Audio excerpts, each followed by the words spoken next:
हठात खाइबा तेल दर वृद्धि नहीं कि चिंतार खाउटी कहीं बढ़ी तेल कहुच्छी युद्ध प्रभाव पड़ी खाइबा तेल दर उपरे जहाँफल कि बाहर जो तेल आमदानी होता आसवा प्रभावित होती दर वृद्धि घटी। तो ए विषय अधिक आलोचना करबा आम सहित अच्छा ओडिशा व्यवसायी महासंघ महासचिव सुधाकर पंडा। सर कौन कहे हठात जो दर बढ़ी केते दर बढ़ी खोला बजार होलसेल बढ़ी कौन तार प्रभाव रही कहीं बढ़ी? देखु बर्तमान आपणकर खाइबा तेल रे 3 टंका रु 5 टंका जो आमदानी होता खाइबा तेल तापर ऑलरेडी बढ़ी सारी किंतु आगामी दिन में जदि सरकार आपको तीक्ष्ण नजर रखिबे नहीं जो माने तेल आमदानी करुचंती सेमान पाखरे केते तेल गच्छित अछि सेमानकर पाखरे तांकर लैंडिंग कॉस्ट कौन रेट अच्छी एवं सेमाने कौन रेट रे बिक्री करिया कथा सरकार ताकू निर्णय करंतु। सरकार तांकू यदि दृढ़ भाव में से अनुसार गाइडलाइन देवे ताहले बाजार रे दर वृद्धि एते समस्या सृष्टि हो पारिबो नाही। जदि सरकार आपको हल्का भाव में रहिबे एवं जो माने इंपोर्ट करछंती तांकू जदि तांकर इच्छा मुताबक दर करिया पई सरकार छाड़ी देवे ताहले निश्चित भाव बाजार में दर वृद्धि घटार संभावना अच्छे। सर केते रेट बढ़ी केते अधिक बढ़ी? कहल ना आपको 3 टंका रु 5 टंका पर लिटर जो बहु तेल गुड़िक आमदानी होउची से खाइबा तेल रेट बढ़ी सारी किंतु जोड़िक आमर निजर प्रोडक्शन अच्छी जमती सोरिष तेल आमर प्रोडक्शन अच्छी से कौन रेट बढ़ी ना। तेणु बर्तमान परिस्थिति जो आमदानी होता खाइबा तेल उपरे आमदानी करुवा संस्था उपरे नजर रखा दरकार से पाखे केते गच्छित अच्छी प्रत्येक दिन से मु तो कहि सरकार को निवेदन करी भारतर जनसाधारण स्वार्थ दृष्टि सरकार से प्रत्येक दिन गच्छित रिपोर्ट मागिबा दरकार एवं सरकार कौन रेट्रे से बिक्री कर कौन रेट्रे से किणा रोचे सामूहिक स्वार्थ दृष्टि जनता स्वार्थ दृष्टि सरकार दृष्टि रखा दरकार। सर आमदानी होता तेल दर जमी बढ़ी कहते मुख्यतः कौटू कौटू कौ देश आसी थाए तेल देखु ए पामोलिन तो विशेषकर आमर जो आम पामोलिन इम्पोर्टेड करुचे तार 70-80% आम इंडोनेशिया रू आणुचे सेमती आपंकर सनफ्लावर आम यूक्रेन रू आणुचे रशिया रू आणुचे आम कनाडा रू आणुचे अमेरिका रू आणुचे विभिन्न जगार आणुचे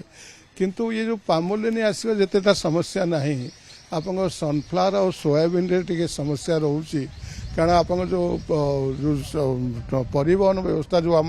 जल परिवहन अच्छी से जो सीप रे आसुची से माने जे सीप कंपनी माने वर्तमान परिवहन करने राजी होना जेहेतु युद्धर परिस्थिति अच्छी एवं खोला खोली विभिन्न राष्ट्र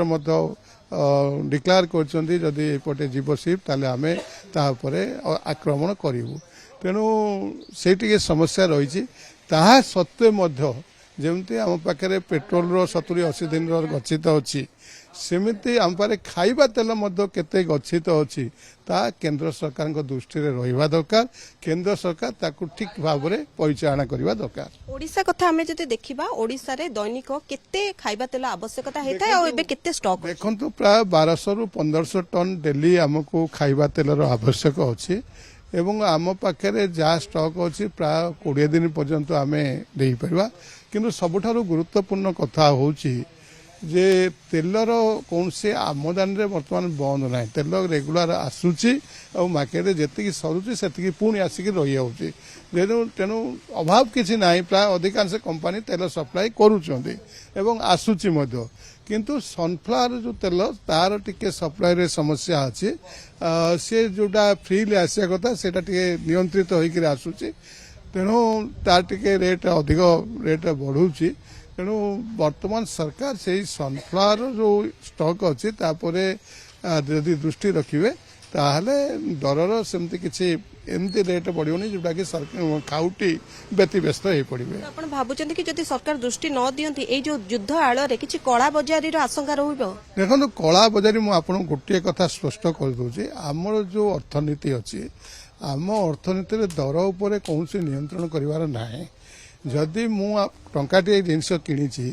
ताको मनकर 5 टंका बिक्री करुची 5 टंकार बिल दौची ताले आपण ताको कला बजार कहि परिबे नाही किंतु जदि मु टंकाटे जिनस किणी 5 टंकार बिकुची 4 टंका 50 पैसा बिल दौची ताहले ताकू आपण कहिबे कला बजार तेणु कला बजार